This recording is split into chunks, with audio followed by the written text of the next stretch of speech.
Энэ удаагийнхаа бичлэгээр 2025 оны шинжлэх ухааны уран зөгнөлт трейлер төрлийн Redux киног товчлон ярьж өгөхөөр сонголоо. Арян гих бүсгүй сандал түлээтэй эрийг шатааж байгаагаар кино эхэлнэ. Амьдрал шатах залуу аимшигтай орилох хэдий ч Айрын түүнийг тоосон ч шинжгүй.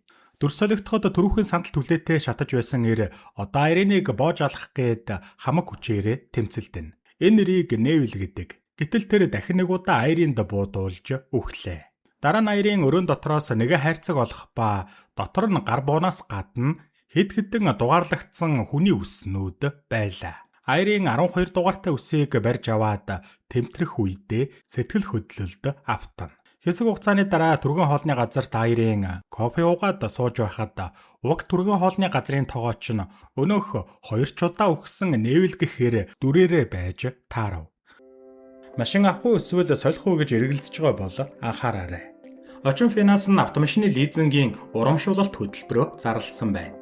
Тухайлбал анхны машин авч байгаа бол 500 мянган төгрөгийн буцаа олголт. Мөн унаж яваа машина урьдчилгаанд тооцсон барьцаалах боломж. Дээр нь бүр хосороо гадаад дайлах эрхч багтжээ. Хамгийн амархан нь гэвэл Очин финанс нь томоохон автомашины төвөд дээр салбартай тул тусгайлан салбар хайх шаардлагагүй. Автомашинаа сонгоод тухайн барьчлаасаа мэдээлэл авч ердөө 30 минутын дотор лизингийн шийдвэрээ гаргуулах боломжтой байна. Зээлийн лавлах 75 18 18.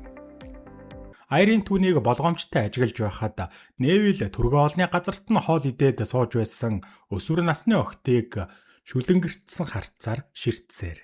Айрын Невилийг тарах хүртэл нь машиндаа хүлээж гарч ирэхэд нь араас нь дагсаар гэрт нь очив. Невил гэрлүүгөө ороод хаалгаа төгждөгч Айрынд Невилийн гэрийн түлхүүр нь байх ба тэр сэмэрхий явж ороод унтаж байсан Невилд буу тулгаж сэрээлээ.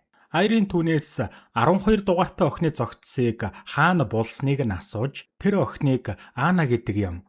Чамтай таарах хүртлээр тэр 14 жил аз жаргалтай амьдарсан. Гэхэд Невил юу ч мэдэхгүй хүн шиг царайлж байгаад Айрын руу дайрах гэж оролдов. Улмар Айрын түүнийг өрсөж хутгалаад буудаж гүйцээнэ. Дараа нь өнөөхөл үс хадгалдаг хайрцгаа гаргаж ирээд 12 дугаартай үсийг өөртөө авлаа. Дараагийн хэсэгт Айрын өнөөхөл түргэн хоолны газартаа сууж байх бөгөөд Невилч гэсэн эсэн мэнд хоолоо хийгээд байж байв. Невил гарч ирээд кофе аяглах үед Айрын шууд л бууга гаргаж ирээд түүнийг шүрэн шанаг болтол нь буудаж алаад түргэн хоолны газарт байсан хүмүүсийг ангайлгаж орхино. Удалгүй гаднаас цагдаагийн ажилтан орж ирэхэд Айрын арын хаалгаар нь гарч зугтаад хамгийн түрүүнд харагдсан машинаа хулгайлан хаашаа ч юм хурдллаа. Цагдаагийн машин дуудах байгаа хангинуулсаар түүнийг алдалгүй дагахад Айрын явсаар нэгэн дэм буудал дээр ирж зогсоод өрөө рүүгээ ороход түүний өрөөнд хачирхалтай төмөр авсан мэт төхөөрөмж хэвтэнэ. Айрыныг төхөөрөмж рүү ороод ямар нэгэн зүйл тохируулж байх үед цагдаа нар хэдийн цуглчихсан хаалгыг нь эвдэх гээд бэлдэж байлаа. Гэнэт хүчтэй дэлбэрэлт болж буудлын өрөө рүү эвдэж орох гэж байсан цагдаа нар ийш тийш шидэгдэх нь тэр. Ганцхан хормын дараа Айрын өнөөх дэм буудлын өрөөндөө байж байх ба энэ удаад ямар ч цагдаа нар байхгүй бас өрөөнд дэлбэрэлт болсон шинжгүй цэвэрхэн харагдана. Айрын өрөөнөөс гарan ресепшн дээр очиод түрүүний өрөөгөө ав. Оройн Айрын нэгэн хоосон байшинд очиод дотор нь орж тамхи татан сууж байх үедээ гүн бодолд автан гуниглана. Дараа нь Айрын сэтгэл заслын уулзалтанд орох гээд явж байсан Жонатан гэх залуу дээр очиод тамхи асаах гэсэн юм асаагаараа өгөөч. Гэхэд Жонатан тамхинаас гарсан гэдгээ хэлээд оронд нь түүнд никотинтэй бохих санал болгов. Айрын түүнийг эртнээс мэддэг бололтой шууд л хамтдаа шар ариг уух уу? Гэхэд гайхсан Жонатан хэсэг эргэлзэж байгаад зөвшөөрнө. Тэд цугтаа нэг уушин газар руу орж суугаад шар ариг уунгаа ойр зуурын зүйлс ярилцаж эхлэв. Жонатан эхнэрээ алдсан болохоор сэтгэл заслын уулзалтанд очдог болсон. Гэхэд Айрын ч бас олон жилийн өмнө охиноо алдаж байсан тухайга ярина. Айрын шууд л Жонатанд сэтэн хаяж бараг л одоо гарч цаг хүрлгүй хийцгээе. Гэхэд ичгүүргүй Айрыныг харсан Жонатан гайхширдагч татгалцсангүй. Тэд ойролцоох зогсоол руу очин машин дотор загас наадуулаад дууссныхаа дараа Айрын өнгөрсөн 7 хоногт тэрний өмнөх 7 хоногт тэгээд тэрнээс өмнөх 7 хоногт гээд бараг л 100 удаа Жонатантай уулзаж ийм зүйл хийж байгаагаа хэллээ. Үүнийг сонссон Жонатан гайхаж галзуу хүн рүү харж байгаа мэт гөлрөхөд Айрийн хамт даруулсан зураг гаргаж түүнд үзүүлээд нэг удаа хамтдаа 2 сар амьдарч байсан тухайгаач дурсан. Айрийн маш олон зэрэгэлдэх ертөнцөөр тэнэж охин нь үхээгүй дэлхийг хайсаар ирсэн ч тэр нэг ч удаа хүссэн зүйлээ авч чадаагүй гэв. Мөн зэрэгэлдэх ертөнц болгон бараг л адилхан байдаг болохоор Айрийн охиныг нь хөнөөсөн алуурчинг хэдэн зуун удаа хөнөөсөн ч өс онзон нь тайлагдаагүй тул түүнийг хөнөөсөөр л байгаагаа хэлнэ. Алуурчныг алхаа зогсоож чадахгүй байна гэх Айрийн энэ бүхнийг Жонатанд хэлж байгаа шалтгаан нь магадгүй тэр ганц удаач гэсэн дотор нь хоригдлагдаад байгаа бүхнийг хэн нэгэнтэй хуваалцахыг хүссэндээ хэлж байгаа байх. Дараагийн хэсэгт Айрийн танил болсон түргэн хоолны газартаа сууж байх ба Айрийн захиалга авах гэж ирсэн зөөгчөөс Невил хаана байгааг асуухад тэр өнөөдөр өвчтөй байгаа гэж хариулав. Айрийн түргэн хоолны газраас гарч Невилийн байшин руу явж очиод дүлхүрээ ашиглан гертэн нэвтэрч өнөөх ус хатгалдаг хайрцагнаас нь охиныхоо үсээг өөртөө аван дараа нь бууга бариад Невилийг гертээ ирэхэд нь алхаар хүлээн. Гэтэл гинэт байшин дотроос чимээ сонсогдов. Айрийн чимээ гарсан өрөө рүү очиход нэг охин гараа хүлүүлсэн байдалтай зогсож байгаад Айриныг хармагцаа гартаа таарсан болгоно шиделлээ. Энэ үед Невил орж ирээд Айриныг анзаарна. Улмаар Айрин түүнийг буудаж алах гэсэн боловч онож чадлагүй алдчихав. Ямар ч тач охинд туслах хэрэгтэй гэж бодсон Айрин охин дээр очиод хүлээсийг нь тайлж гарт нь хутга атгуулна. Харин Невил газрын гавар орсон мэт алга болжээ. Айрийн өнөөх хулгайлагдсан охиныг дагуулan хоол авч өгөөд танилцахад охиныг Мя гэдэг тэр гэр бүлгүй бас амьдрах газаргүй ажээ. Невил алга болсон нохоогоо хайж байгаа хэмээн түүнээс тусламж хүсээд дараа нь түүнийг хулгайлсан байна. Айрийн Невилийг алах гэж байгаагаа хэлэхэд Мя түүнтэй нийлж алахт нь туслая гэв. Гэсэн ч Айрийн Мяг хүүхэд болохоор шууд л татгалзана. Мя Невил амьд байгаа цагт унтаж чадахгүй гэдгээ хэлээд дахин гуйхад Айрийн зөвшөөрсөнгүй. Өөр аргагүй Мя Айринаас мөнгө асуухад Айрийн цүнхнээс аваарай гэж хэлээд тэд үргэлжлүүлэн хоолоо идцгээн. Мя хэлсэн ёсоор Айрины цүнхнээс бэлэн мөнгө аваад явах ба түүнийг яваад удаагүй байхад Айрийн түүнийг бууганчоос аваад явсныг мэдэв. Мя Айрины буугаар лааз буудаж үзэх гэсэн боловч сумгүй байлаа. Улмаар сум олох хэрэгтэй гэж бодсон Мя шөнө болоход супермаркет руу очиод сум худалдан авч байгаа эрийг анзаарна. Тэрээр түүн дээр очиод дээд тавир дээрх барааг аваад өгөөч гэж гуйв. Залууч гуйсан ёсоор нь дээшээ өндийж асуусан барааг нь буулгаж өгөх хооронд Мя савтай сумыг нь шүүрч аваад зогтаалаа. Маргааш нь Мя замын унаанд дайгтахаар гараа өргөхөд нэг эмэгтэй жолооч зогсон хүргэж өгөхийг зөвшөөрнө. Тэд хэсэг явсны дараа хоол идэхээр түр зогсоход жолооч эмэгтэй Мягаас ямар учиртай болоод ганцаараа явж байгааг нь асуув. Мя ч олигтой зүйл хэлэлгүй аль болох асуултыг нь тойруулна. Удалгүй гаднаас Айрин орж ирэхэд түүнийг анзаарч харсан Мя нуугдахаар угаалгын өрөө рүү зүглэв. Гэсэн ч Айрин түүнийг аль хэдийн харчихсан байх бөгөөд угаалгын өрөөний гадаах коридорт Мяг зогсоогоод бууга нэхэж эхэллээ. Тэднийг ширүүхэн ярилцж байх хооронд жолооч эмэгтэй орж ирээд Айриныг цагдаад өгнө гэж сүрдүүлээд утсаа гаргаж ирэв. Энэ үед Мя Айриныг өөрийнхөө эгч гэж хэлээд жолооч эмэгтэйг холдуулна. Айрин Мягаас бууга авахыг хүсэхэд Мя өөрийг нь хамт авч явахгүй бол өгөхгүй хэмээн гүрэлснээр сонголт үлдээгүй Айрин түүнийг авч явахаас өөр аргагүй болов. Тэгэд Айрин юу ч болж байсан миний үгийг дагаарай гэж захиад тэд хамтдаа гарцгаалаа. Гэгэд асартал давхисны эцэст тэд түр зогсож хэрэгтэй зүйлс авахаар дэлгүүр рүү орцгов. Дэлгүүр дотор Мя хулгайгаар шилтээ дарс авч байгаад өөрийнхөө алга болсон зарлалыг олж хараад гөлрөнө. Энэ үед худалдагч хурч ирээд түүний гарнаас дарсыг нь аван хулгай хийсэнд буруутгахад Айрин ирээд худалдагчийг тайвшруулахыг оролдов. Худалдагч цагдаа дуудахаар утсаа авах үед гаднаас Невил орж ирэх нь таарч түүнийг харсан Айрин шууд л гал нээлээ. Улмар Невил бултаж лангуунуудын араар орж нуугдахад худалдагч ч гэсэн бууга гаргаж ирээд шагаах үедээ Невилд буудуулж өгөх нь тэр. Айрин худалдагчийн бууг аваад Мяг зогтаахыг шаардна. Удалгүй цагдаа нар ирэхэд Невил гараа өргөсөөр гарч ирэхэд араас нь Айрин түүнийг буудаж хөнөөгөөд өөрөө цагдаа нараас зогтаав. Тэрээр арын хаалгаар зугтаан машин дээрээ ирээд Мягийн хамт төхөөрөмж рүүгээ орж идэвхжүүлэн өвдөх болно шүү гэж анхааруулсны дараа тэдний машин дэлбэрч Айрин Мя хоёр алга боллоо. Хэсэг хугацааны дараа Айрын Мя хоёр өнөөх дэлгүүрийнхээ гадна дахин ирснээр Мя гайхна. Учир нь цагдаа нар алга болчихсон, бас дэлгүүр рүү ороход худалдагч жамд байлаа. Дээрээс нь түүний хуулж авсан өөрийнх нь сургаггүй алга болсон зарлал самбар дээрээ байх нь тэр. Айрын хуучин ачааны машин худалдагчаас худалдаж аваад замдаа гарахад Мя ойлгохгүй байгаа зүйлийнхээ талаар Айрынаас асууж эхлэнэ. Айрын зэрэгэлдэх ертөнцийн талаар түүнд тайлбарлаж хэдий худалдагч нөгөө ертөнцөд үхсэн ч энэ ертөнцөд үхээгүй гэдгийг хэлж байтал гэнэт чиргүүл дээр нь гал авалзав. Айрын машина зогсоон төхөөрөмжөө шалгахад төхөөрөмжнийх нь нэг хэсэг шатчихсан байлаа. Ямар ч тач тэрээр амрах хэрэгтэй гэж шийдээд хамгийн ихэнд таарсан дэм буудалд хоноглохоор шийдэв. Буудалд орсныхоо дараа Айрын зэрэгэлдэх ертөнцүүдийн нээвлүүдийг алсан тоогоо мартсан гэдгээ бас энэ ертөнцийн нээвлэгч ална гэдгээ хэлэхэд Мя түүнтэй хамтрахыг хүснэ. Гэсэн ч Айрын түүний амьдралыг там болгохыг хүсэхгүй байна гэдгээ хэлээд зөвшөөрсөнгүй.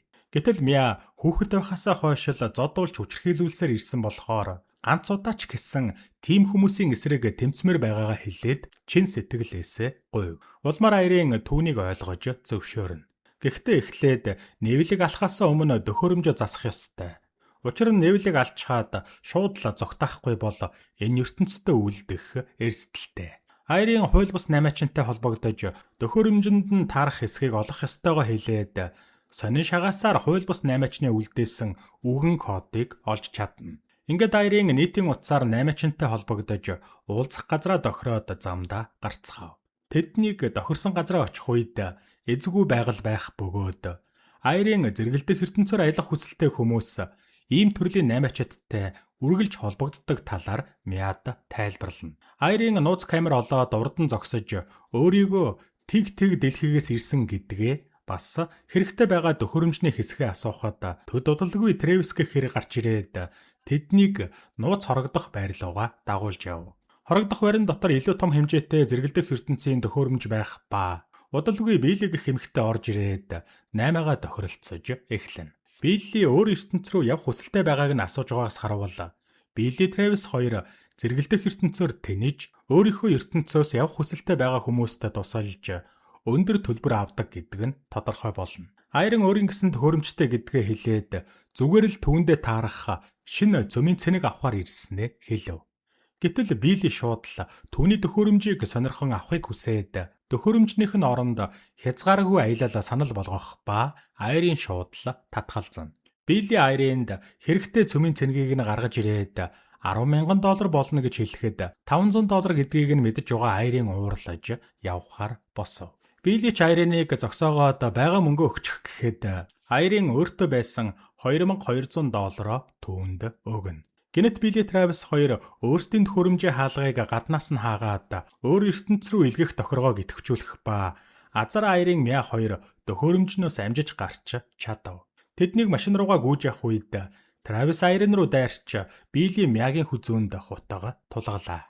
Мя Биллиг анхаарал сулрах үед гарыг нь хадсан, хутгийг нь булааж аваад Биллигийн нүрийг гүн зүсэж орхино. Нөгөө талд Айрын Тревисийн толгойг зад буудан гүйцээлээ. Айрын Биллигч бас гүйцэх гэсэн боловч Мя урдуур нь орж зогсоогоод Биллиг амьд үлдээгээч гэж гуйв. Ямар ч тач тэр хоёр Билли Тревис хоёрын машиныг шатаагаад буцах үед Мя нууцаар хулгайлсан цөмийн цэнэгээ гаргаж ирэв. Айрын ч маш их баярлана. Оройн тэд Айрыны хуучин гэрт очиж хонохоор болов. Энэ байшин бүхэл зэрэгэлдэх ертөнцөд үргэлж хоосон байсаар ирсэн бөгөөд учир нь бусад Айрыны хувилбарууд охиноо алдсныхаа дараа гэртээ үлдэж чадаагүй юм. Мяг усанд орж явах үед Айрын төхөөрөмжөө заасан. Шүршүрт орсон Мя энэ ертөнцийн нас барсан Айрыныг дурссан дурсгалын бичгийг олоод баг зэрэг айх бөгөөд энэ ертөнцийн Айрын охиноо өгснөхийн дараа өөрийнхөө амийг ээгүүтгсэн байж таарав. Айрын Мяг гайхширсан байдалтай зогсож байх үед нь орж ирээд түүнээс бусад бүх Айрынууд яагаад ч юм өвчгсөн байдаг гэдгийг тайлбарлана.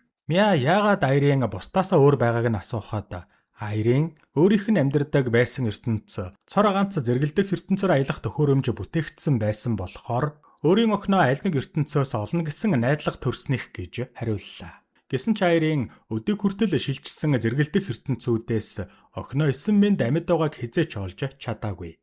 Айрын Энэ буцахын аргагүй замаар гэлтчих тийм ч таатай биш гэж Мяд хэлдэгч Мя Невил гэх гаж новш ямар ч ертөнцөд амьд байх ёсгүй хэмээн хатуухан хэлнэ. Шөнө Мяг унтсан хойгоор Айрын Невилийг хөнөөхөр гэрт нь очив. Өмнө нь хийж датсан дарааллынхаа дагуу Невилийн цуглуулгыг онгойлгоход дотроос нь 13 дугаартай хар үс олдоно. Айрын угаалгын өрөө рүү очиод харахад энэ ертөнцийн Мя аль хэдийн алуулчихсан байх нь тэр. Балмагцсан Айрын гэрлүүгээ буцаж ирэхэд Мя 50 унтчих ба энэ үед Айрын түүний сонгосон зам улмал дордох болно гэдгийг ойлголоо.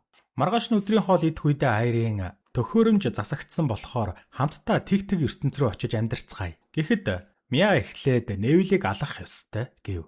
Айрын өнгөрсөн шөнө Невилийн гэрт очиод Мягийн энэ ертөнцийн хувилбар нь үхсэн байгааг олсон гэдгээ хэлж цаашид зэрэгэлдээ ертөнцөөр аялж Невилийг алах тусам өшөө илүү олон аллах хийсэн Невил гарч ирсээр л байх болно гэлээ. Өөрийнхөө хувилбарыг алуулсныг дуулсан Мя бүрж ихээр уурлаж Невилийг заавал алах ёстой гэхэд Айрын татгалзана. Мя урлсандаа хоолны газарт үмэн үүсгэж Айрыныг өөрийг нь хулгайлсан хүн хэмээн орилоод өөрийн алга болсон гэх зарлалыг хоолны газрын ажилтнанд үзүүлв. Хоолны газрын ажилчин цагдаа дуудах гэ тухсийхэд Айрын босож машин руугаа гүйж төхөөрөмжөнд ороод өөр ертөнц рүү шилжинэ. Мя ч бас Айрыны цүнхийг үрээд хоолны газраас гарчгүй. Хоолны газраас холдсон Мя Айрыны цүнхийг нээгээд бууг нь шалгахад ердөө л хоёрхан сумтай байлаа. Шинэ ертөнцөд очисон Айрын Жонатан дээр очиод хамт шар ариг уух санал тавихад үргэлжил зөвшөрдөг байсан Жонатан энэ удаад дургуйцаж Айрынаас айх шиг л болно. Айрын ч түүнийг орхиод Невилийн ажилтг ресторанд очиод алах гэхэд зөөгч нь Невил шоронд хоригдоод 15 жил болсон гэдгийг Айрынд хэлв. Харин энэ үед нөгөө ертөнцөд Мя сум хулгайлах гэж байгаад бүтлгүйтнэ. Айрын шууд л гэрлүүгээ давхиж очиход энэ удаад үргэлж дүнсгэр байдаг гэр нь гэрлээр дүүрэн бас түүний энэ ертөнцийн хувилбар нь охин Анаттайгаа аз жаргалтай амьдарч байгаа харагдана. Олон ертөнцөөр охиныхаа тэнэж ирсэн Айрыны сэтгэл нь хөдөлж охин Анна нь хогоо хийхаар гарч ирэхэд түүн дээр очиод маш их сансан гэдгээ хэлв. Гайхсан Анна ээжигээ яачихсан бэ гэж асуухад Айрын өөрийгөө ээж нь биш гэдгийг хэлээд танихгүй хүнтэй ярьж болохгүй шүү гэж анхааруулад түүнийг орхиж явлаа. Нөгөө ертөнцөд Мя Невилийн гэрийн гадна ирэхэд Невил Мягийн хувилбарын зогтсыг нь баглаад завгүй байв. Невил гэрээсээ гарч ирээд энэ ертөнцийн Мягийн зогтсыг машиныхаа тээшинд хийж байх үед уурандаа шатсан Мя дөхөж очиод шууд л буутахад сум Невилийн мөрөнд туслаа. Мя түүнийг гүйцэхээр ойртсон ч Невил алга болсон байх бөгөөд Мяг бууга бариад урагшилж байх үед нь гэнэт араас нь гарч ирээд ухаан алдтал нь зохиж унгав. Түрүүхэн алсан охин нь урд нь хэвтэж байгаад гайхсан Невил түүнийг ихрэн юм байна гэж ойлгоно. Үүний дараа Невил Мяг тээшиндээ жихэд машинтайгаа хотоос гарлаа. Удалгүй Айрын ч бас энэ ертөнц рүү эргэж ирэх ба ирсэн даруйдаа Невилийн гэрт очиод Невил ихч тэр, Мягч тэр олсонгүй. Тэрээр өөрийнхөө гар бууг олоод Мяг аюулд орсныг ойлгоно.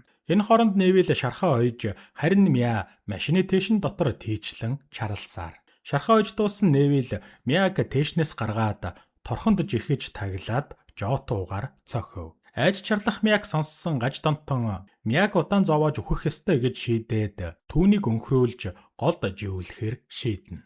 Аз болоход Айрын амжиж ирээд Невил рүү бууддагч онсонгүй. Невил дорхоо гол руу унгаах үед сандарсан Айрын Мяд туслахаар гүйв. Айрын гүөх замдаа хавхан дээр гიშгснээр шагаага хавчуулчихна. Невил Айрын дээр очиж хавхнаас нь чирч гол руу ойртуулах үедээ царайг нь хараад алсан охтынх нь нэгнийх нь ээж гэдгийг танилаа. Тэгэд Невил түүнийг охинтойгоо уудахгүй уулзах болноо гэж хэлээд гол руу дүлхэж унгаана. Гэтэл Мя аль хэдийн дорхноос мултарсан байх ба гол руу Айрыныг ширтээд зогсож байсан Невилийн гавал руу өөрийнх нь Жотууг зоож хөнөөх нь тэр. Айрын өөрийнхөө хавхыг арай гэж суллаад усны мандалд гарч ирэхэд Мя түүнийг татаж гаргав. Ирэг дээр гарсан хоёр чанга гэгч нь тэврэлдэн. Айрын дахиж ийм зүйл хиймэргүй байна гэхэд Мя ахиж үгнээс нь зөрөхгүй гэдгээ амлалаа. Ийхүү тэд Айрыны хуучин байшин дээр очиод төхөөрөмжөө шатааж дахиж Невилийн араас хөөцөлдөхгүй. Өнгөрснийг өнгөрсөнд нь үлдээн шинээр амьдрахаар шийдснээр кино маань төгсдөг.